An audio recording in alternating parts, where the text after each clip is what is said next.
విమానాల గురించి మనందరికీ బాగా తెలుసు. అవి సైజులో చాలా పెద్దగా ఉంటాయి. కానీ ఈరోజు నేను చెప్పబోయే విమానాలు ఎంత పెద్దవి అంటే వీటిలో చాలామంది నివాసం ఉండొచ్చు.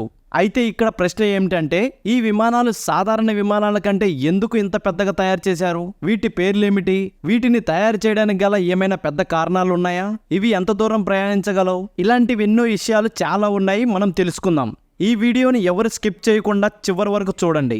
Let's start our today episode. Friends, విమానాల్లో ప్రయాణించడం అందరికీ నచ్చుతుంది. ఎందుకు అంటే విమానంలో ప్రయాణం చాలా ప్రశాంతంగా ఉంటుంది. శరీరానికి చాలా విశ్రాంతి లభిస్తుంది. అందుకే అందరూ ఇష్టపడతారు. విమానానికి ఎటువంటి ట్రాఫిక్ ఉండదు. అందుకే తక్కువ టైంలో ఎక్కువ దూరం ప్రయాణించవచ్చు. కానీ ఈ వీడియోలో మనం తెలుసుకునే విమానాలు నార్మల్ విమానాలకు సమానంగా ఉంటాయి. ఈ విమానాలు చాలా ప్రత్యేకమైనవి కూడా. వీటి పూర్తి ప్రపంచంలో మంచి పేరుంది. అవి ఏంటో తెలుసుకుందాం. Airbus Beluga XL. ఈ విమానం ప్రపంచంలోనే అతిపెద్ద విమానం. ఈ విమానంలో ఎన్నో ప్రత్యేకతలు ఉన్నాయి. ఈ విమానాన్ని చాలా అద్భుతంగా తయారు చేశారు. అలాగే బరువు కూడా చాలా ఎక్కువగా ఉంటుంది. ఈ విమానం గాలిలో ఎగిరినప్పుడు ఇది ఒక వేల్ ఫిష్ గాలిలో ఎగిరినట్టుగా కనిపిస్తుంది. దీని ఆకారం వేల్ ఫిష్ లా ఉంటుంది. ఈ విమానం ఆకాశంలో చాలా పెద్దగా కనిపిస్తుంది. అంతేకాదు, ఈ విమానం 47,000 కేజీల బరువు మోస్తూ గాలిలో ప్రయాణిస్తుంది. దీని రెక్కలు చాలా పెద్దవిగా ఉంటాయి. ఈ రెక్కల పొడవు సుమారు 147 అడుగుల పొడవు ఉంటాయి. ఈ విమానం ఎత్తు సుమారుగా 57.7 ఇంచులు ఉంటుంది. ఈ విమానం సుమారుగా 28,000 అడుగుల ఎత్తు ఎగురుతుంది. ఈ విమానాన్ని ఒక చోట ఉన్న వ్యక్తులను మరొక చోటుకి తరలించడానికి తయారు చేయలేదు. పెద్ద పెద్ద గూడ్స్ని ఒక చోట నుంచి మరొక చోటుకి తరలించడానికి ఈ విమానాన్ని తయారు చేశారు. దీనిని చాలా అవసరాలకు ఉపయోగిస్తారు. ఎగ్జాంపుల్గా air bus బెలుగా, aerospace transport, military, navy ఇలాంటి ఎన్నో వాటికి ఉపయోగిస్తారు. ఈ విమానంలో 40 టన్నుల గూడ్స్ని లోడ్ చేస్తే 2,700 కిలోమీటర్ల వరకు ప్రయాణించగలదు.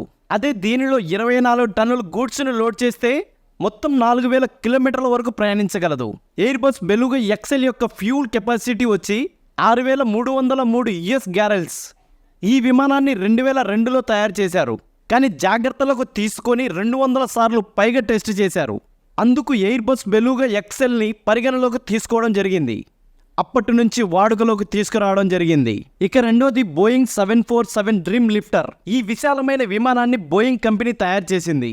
ఈ విమానం ఎంత పెద్దగా ఉంటుందంటే దీనిలో సాధారణమైన విమానాలు 2 సింపుల్గా పెట్టవచ్చు.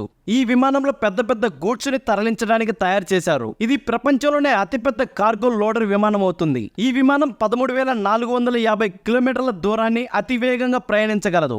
ఈ స్పీడ్కి ఈ విమానానికి చాలా మంచి పేరుంది. ఇక ఎయిర్ సూపర్ లైన్ గుప్పి.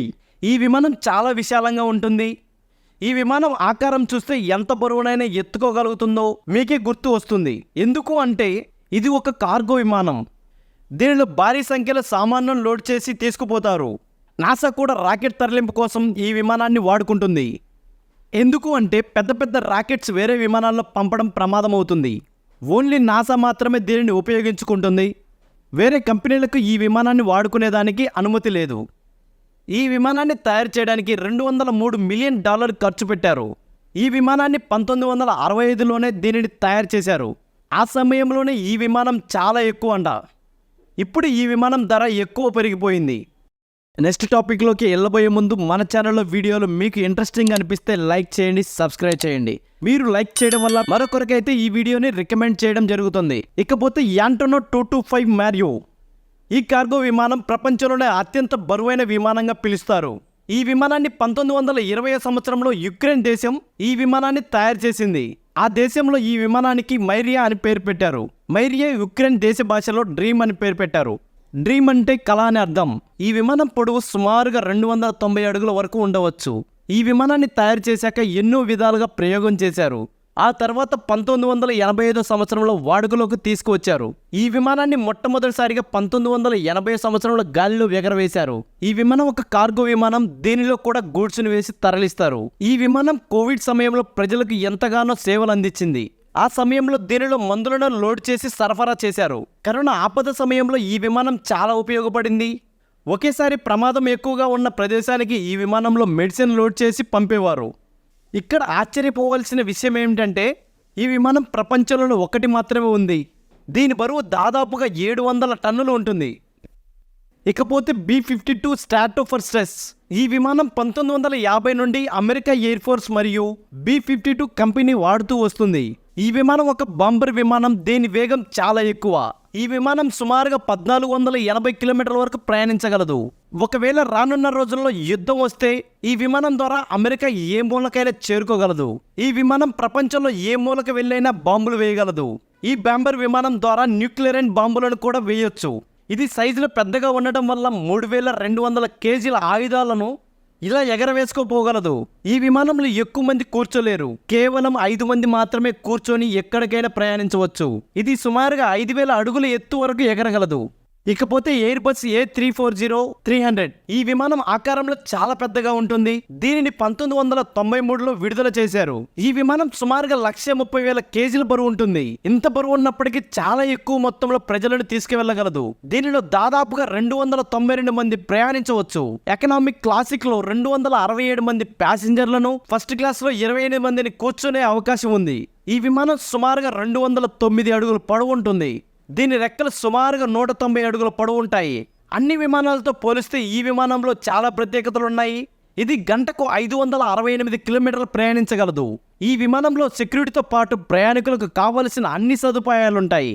దీనిలో సేవలు చాలా బాగుంటాయి. ప్యాసింజర్ ఏ ఇబ్బంది పడకుండా ప్రయాణించవచ్చు. అలాగనే జాగ్రత్తగా గమ్యానికి చేరవచ్చు. ఇక చివరగా వస్తే ఎయిర్ బస్ 340-500 ఫ్రెండ్స్, ఈ విమానాన్ని 2006లో విడుదల చేశారు. ఇది సైజులో చాలా పెద్దది. దీనిలోని సింగిల్ క్లాసులో 203 మంది కూర్చోవచ్చు. డబుల్ క్లాసులో 331 మంది కూర్చొని ప్రయాణించవచ్చు. ఈ విమానం చాలా పెద్దది. ఈ విమానం చాలా పెద్దది మాత్రమే కాదు, చాలా పొడవైనది కూడా. దీని పొడవు దాదాపుగా 223 అడుగులు ఉంటుంది. దీని సైజు చాలా పెద్దది. ఈ విమానం కొన్ని వేల కిలోమీటర్లు చాలా సింపుల్ గా ప్రయాణించగలదు.